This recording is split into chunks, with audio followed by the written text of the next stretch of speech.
that budget. And now with the revised budget, we did hear from the South African Liquor Brand Owners Association really crying out at the excessive excess tax that is charged, that not only affects business but also affects then the consumers that would go to places such as this to unwind after a long day of work. So we're about 400 meters or so from the JSC at the Perere restaurant at Sentinel Hotel, and we do have the member of the executive committee at SALBA. Thank you so much for talking to us. Now, you are calling for either a freeze or a slight adjustment to that excess tax. Could you talk us through that?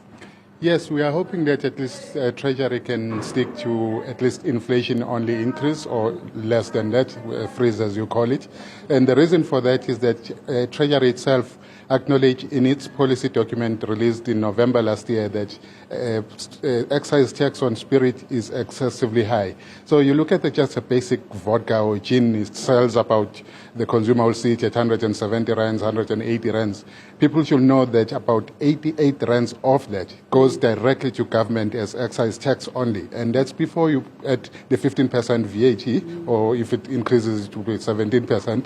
So that's how much goes to government contribution from a typical bottle of vodka or gin at 170 rands. So then if you increase that, you are actually getting probably into more than 50% of the actual price at which people are paying. What then happens is that because of the consumer spend pressure, people realize that they can't afford this bottle at 170 because the producer is paying 88 rands, and they start buying something else. And we have a lot of illegal smuggling that is happening, products that were supposed to be going to foreign countries, therefore not duty paid in South Africa, returning into the country and circulating. And of course, there is a more scarier side where people start manufacturing in the backyards and circulating that, but all of it comes through no duty paid. It means then they can compete with you at more than 50% of the price that legal products are selling at in the market. And talking about those counterfeit products, that could be then additional revenue that government is getting in there from that base that's also manufacturing fraudulently. It seemed government did start to tackle that after the COVID-19 pandemic.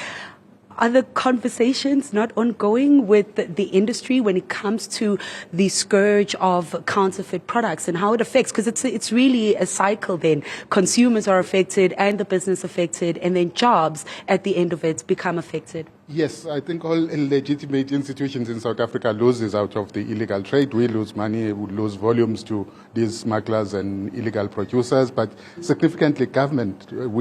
Our study with Euromonitor indicates that at least 3 years ago, government was losing 11 billion per annum due to illicit trade.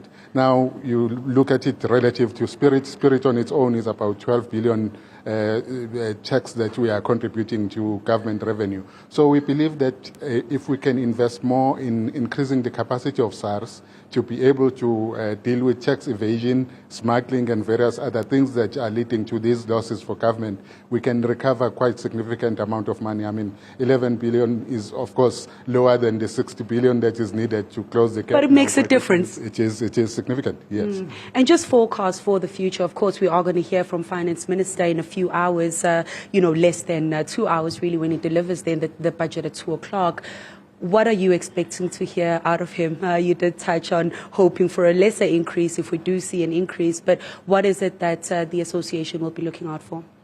Well, from the speech that did not happen, we realized that it was coming through at a 6.83% increase across the board, across all categories of alcohol. It is still a challenging increase because government itself was projecting an inflation of about 4.8%. We are hoping that if we can at least remain at that 4.8% that they are projecting as an annual inflation, that would be appropriate. Anything above that 6.8, it's actually significantly high. The 88 rand that I was referring to, it's actually going to increase to 94 rand tomorrow when the minister announces this. So it's a significant pressure on the consumer who needs to probably have some moment of celebration and relaxation using legally purchased products that is tax compliant. And to do that, we need to be tolerant in terms of how much we can increase.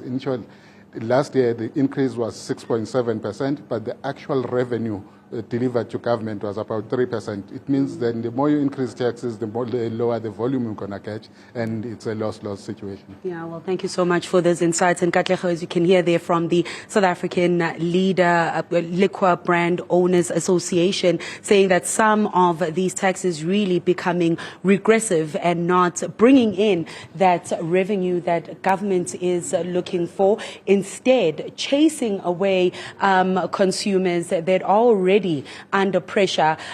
So we will be speaking to the owner here at Perere as well to just get insights as a business owner, what he'll be looking out for from the budget when it comes to supporting small, medium enterprises that are emerging. We know government has always, Katlego said, that SMMEs are the backbone of the country's economy. So we'll be hearing then from that business owner on what he will be looking out for when we speak to him at 1 o'clock, with the Finance Minister then set to deliver that budget.